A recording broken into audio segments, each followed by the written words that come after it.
All right. Good morning, Shayne. How are you? Good morning. Good morning, Bruce. I'm doing great. I just feel lucky today, so hopefully I can make it to the interview. Okay, excellent. So, guys, this is Shayne. Shayne is from the Philippines. What part of the Philippines are you from? I'm originally from the lower part of the Philippines. However, since my husband is like assigned to a certain province, and I went with him just 6 months ago. So we are in a new place. Okay. And yeah, everything's. I started the year new and looking for new opportunities as well. Okay. Perfect. Perfect. So, Shayne, I selected you for our recorded interview because I think that you did really well on interviews up until now. I can tell that you've worked really hard to kind of minimize and try to eliminate as much as possible, kind of that U.S. dialect and accent. Mm-hmm. And you have a really good cold calling and real estate background. So why don't you tell us a little bit about your experience over the past several years when it comes to kind of support and sales? Yes, so I started working with AT&T, and that's for 3 years. I did billing and sales. So basically, I do receive inbound calls coming from customers, and then transition each call to sale because we do have a quota that we need to attain, per day quota and also per month quota. Hmm. And aside from that, aside from making sure that we get like number of dollars for the sales, we also have to maintain the satisfaction of the customers. So or we were graded based on the KPIs, like surveys that we're getting from our customers, just to make Hmm. sure that we are really not pushing the sale. We're still offering good service, not just mere selling. Okay, so Yep. after that, for 3 years, I transitioned to become a virtual assistant. So I tried my luck for the first 3 months, when I joined the remote industry, is what we call it here in the Philippines. Hmm. I started working as a non-voice. I started working as a non-voice employee or assistant, proofreading and all that. And then after that, I was able to land a client for real estate, and that is in the US. So they cover Florida area and the northern part of the United States. Hmm. I became their customer service representative. That's the first role that I did for them. And then when they realized that I can also do appointment setting, then they let me try read the script and then call for a few hours, like 2 or 3 hours of my day, and then finally was able to enjoy. I mean, I really do enjoy appointment setting Hmm. because aside from you helping the business, that's also an assurance for me that this is what I always tell my friends, that if your position is like helping the business to earn money, you can somehow keep your position. Yeah.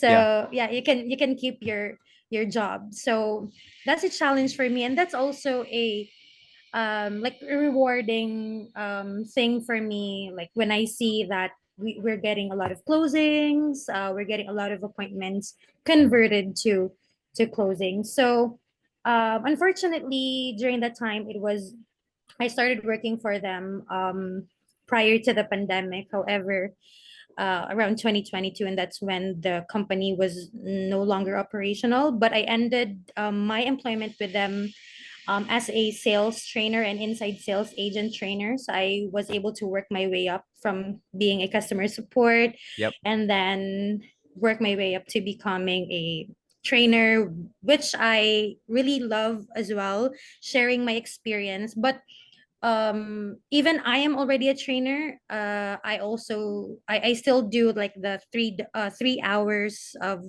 appointment setting, just to make sure that Hmm. what I share to my trainees are like relatable, up to date, and I can also relate to the objections that they're getting and Hmm. whatnot. Yep. So yeah, that's I it. I find that that's valuable. A lot of times I have to put myself back into the role of cold Yeah. caller from time to time so that I can make sure that I'm also teaching the things that are relatable and they're actually hearing on the phone. Yes, most especially during that time when the pandemic has started, and Hmm. we're getting like we're used to set an appointment as a face-to-face appointment in Dunkin' Donuts, in whatever coffee shop nearby. However, during that time, we were suddenly shifted to virtual appointments, and Yep. that's something that we have to learn and to adopt. And yeah, we were able to make it like for about a couple of months until suddenly it stopped. Oh yeah. Yep. Okay. So after that, did you stay in real estate at all after that, or was that the end of the real estate experience? Well, I'm getting like stints or project based Hmm. roles after that. However, the next contract that I had after the real estate was with UK. Somehow it's still in real estate. However, it's more of like looking for a place to stay for the Hong Kong nationals that Oh, I got it. am working with. Yeah, the one that is like an immigration company. So Yeah. we're helping Hong Kong nationals to migrate to the UK, and then we're the one who are looking for their apartments and all that. Okay. Okay. Perfect. All right. So, from the real estate side of things, you were kind of doing accommodation and house hunting Correct. for Mm. clients. On the Yep. real estate side, before that, it was cold calling, appointment setting, kind of leading into the pandemic for 3 years. Is that correct? Yes, Okay, correct. Three so years. 3 years you started customer service, kind of non-voice, and then you moved into appointment setting, cold calling, and then finally moved up to a trainer, correct? That's right. Yes. Okay, perfect. And what was the primary type of lead that you guys were calling when you were with the VA agency serving real estate agents? We call buyers and sellers. Okay. However, on our CRM, because of course we base on the leads that we're getting, about 80% of the leads that we have on our CRM are buyers, and only like 20% are sellers. So Okay. most of the appointments that I set are buyers Okay. than sellers. Yeah. Okay. What CRM were you guys using? It's commission sync. Commissions Inc. Okay, perfect. Right. All right, cool.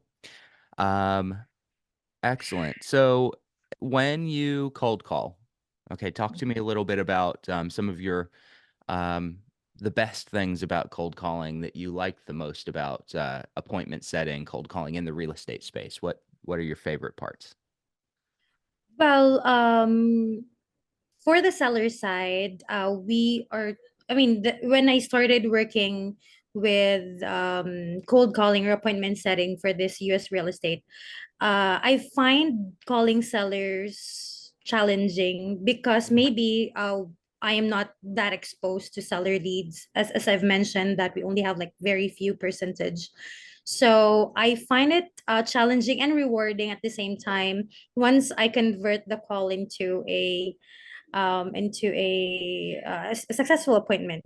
Mm-hmm. So I was told, I mean, I started like feeling bad if I'm not able to set an appointment because I the objection that I'm getting from the seller is that they're already talking to another real estate agent. Mm, So I was told and I was trained by my client that as long as they're not like committed to each other, then we can still push for the appointment. So mm-hmm. I tried, I practiced to overcome that objection. So yeah, I was able to do it, and that was the time that I was like setting an appointment for a seller lead. Mm-hmm. Yeah. So because I can say that setting an appointment for buyer leads are like I'm already used to it because that's what I'm very exposed to. But Mm-hmm. for seller leads, like having conversions for seller leads is quite more exciting to me. Yeah, yeah, okay. Perfect. And then of your real estate prospecting experience, what would you say the hardest part or your least favorite part is? For the prospecting, there are leads because we are getting like warm leads. They're the ones who are like putting their information on our website. Mm-hmm. I guess that helps me a lot. I couldn't say that there's like something that is challenging on that part and prospecting because the flow or my client has already prepared warm leads for us. Mm-hmm. So we have just to make sure that we have to follow up on the time on the time frame that the lead told us. So we have to make sure that the notes are updated, the notes are perfectly done. So basically for prospecting, it's really not challenging for me. I Okay. could say that. I mean, Okay. as long as it is, as long as it is provided already by the client. Sure. Sure. When you were doing seller leads, were they cold calls or were they also leads that were registered on a website? Yeah, mostly are leads that are registered on the website, Hmm. referrals. Um, oh, we try cold calling for Dave Ramsey leads, if you're Hmm. familiar with it. Yep. Yeah, for Dave Ramsey, we are cold calling because they do not like they don't know where where we are coming from or calling from.